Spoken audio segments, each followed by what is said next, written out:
Representative Morrissey.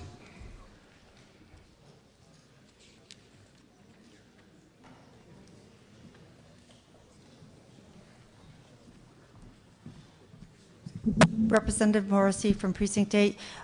Well, now I am going to ask the question, why don't we budget a more appropriate amount when we're doing for the snow removal and not have this large bill that comes due after the fact?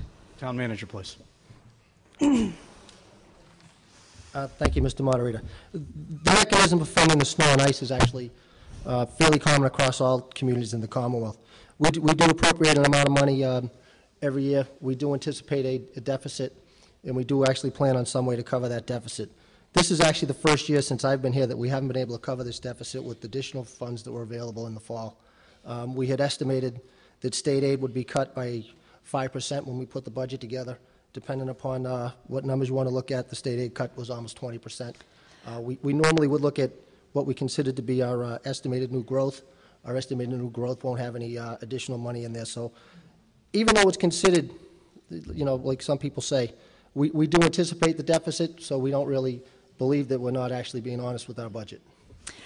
The only issue I have with that is the fact that we're counting our chickens before they hatch. We don't know what funds are going to be coming in the fall, if funds will be coming in.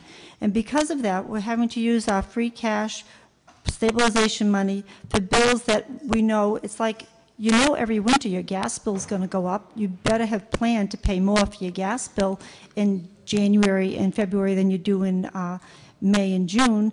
And I think that it would be a much better planning process if more money was set aside to pay this bill so that it didn't come to bite us in the fall. And then we'd have to bank on the state sending us money. The state isn't going to be sending us money. They told us that in one of the selectmen's meeting, that things are only going to get worse, not better. So I would hope that in the future, this is an item that's budgeted to a more realistic amount. Thank you. Thank you. I saw a hand out back. Yes, please.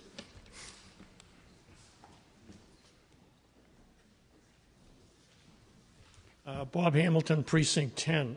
I have to agree with Representative Morrissey. I don't know why we can't take a 5-year average and use that as a budget item in the spring. I think that by taking an unrealistically low figure, it's just a method of balancing our budget. So I don't know how it's done, but a 5-year average would give you at least a question. Is that a question? At least a ballpark figure, yes. Are you asking a question? Why isn't it a 5-year? Town manager, please. Thank you, Mr. Moderator. We do when we anticipate what the deficit's going to be. The way the law works with your snow and ice appropriations is you're allowed to legally overspend them if you get more snow than you anticipate, but you're not allowed to cut the budget. So if we were actually to appropriate a number, say, $1.3 million, which was what we had last year, and we have a year where we spend, say, only $600,000, we have a giant gap there of money we're not allowed to get at. And what would happen to the money difference? The money difference, between the million and the 600,000? It would close at the end of the year and go into free cash. Okay. Thank you.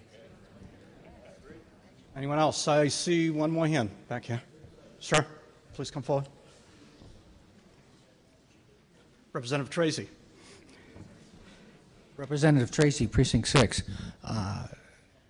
The town manager said there are several articles on free cash. How much money is in free cash that this is going to be affected by? Nothing has been. We don't have anything that says how much money is available, quote unquote, in free cash. Manager? You can't see it. Page 42 of the book is actually the notification from the department. Page 42 in the town meeting book is actually the notification from the Department of Revenue of the certified amount, $1,585,086. Thank you. You're welcome. Any other questions? We have no more questions before us. We have one motion to consider. Oh, yes. Sorry, I missed you. Come forward, please.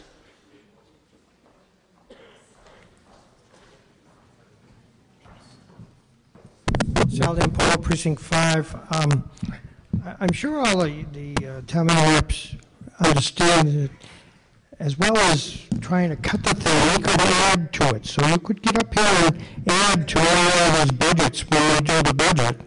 I don't know what kind of chance you're going to get in a vote, but God bless you. There being no more hands, we have one motion before us. I move that the town vote to transfer from free cash the sum of $966,375 to fund the fiscal year 2009 snow and ice deficit. All those in favor say aye. Aye. Opposed, no? No. Motion passes. I'm going to take a little break and do some house cleaning and recognize Representative Hurd. Mr. Moderator, I move that we dismiss Article 30. Second. There is a motion to dismiss Article 30. All in favor? Aye. Opposed? Article 30 is dismissed. Article 7 is before us. I move that the town vote to transfer from free cash the sum of $150,000 to continue the removal of underground fuel storage tanks and the required remediation of any resultant contamination at the wastewater pump stations. Finance Committee.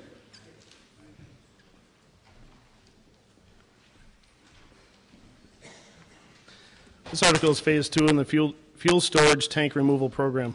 Funding is needed for remediation of the site contamination located at the Nashua Road pump station and for removal of underground storage tanks at Marshall Street, Lonson Street, and Lake Street. These tanks are no longer needed and are close to bodies of water in town. The Finance Committee voted to recommend the article 10-0. Board of Selectmen. Recommend unanimously. Town Manager. Thank you, Mr. Moderator. This continues a program that we began before we actually had a vote. In fall of 2008, we appropriated $60,000 of free cash to begin this project. We have the DPW director here, and we have Ed Joy, firefighter. Director of Public Works. Good evening.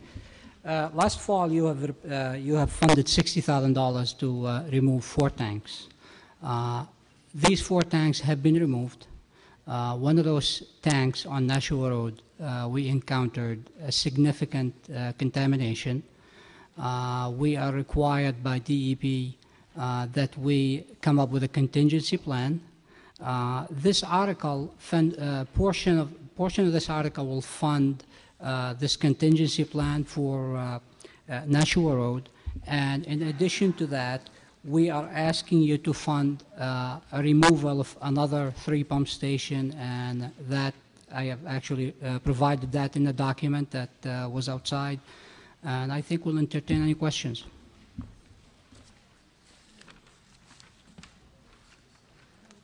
Mr. Joy? Do you have any? Okay. Thank you very much. Any questions? Oh, I already have some questions. One in the corner here. Thank you. I'm sorry.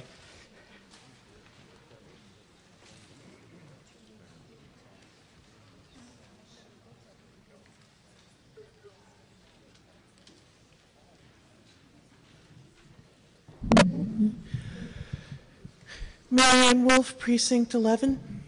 While I absolutely understand that taking care of contamination is necessary eventually, the amount of money that we're talking about is quite possibly equivalent to not laying off one person from the school or something of that kind. What would be the consequence if this article did not pass? Are we legally required by federal law to spend this money, or do we have a choice? Director of Public Works, do you want to answer that, or?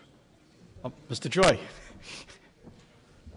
What would happen is you would be issued an order by the Division of Environmental Protection, and they could also fine us. So you're saying that in practice, we don't really have a choice? No, we don't have a choice. Thank you. We found it. We have to take care of it. Thank you. Representative Mahoney.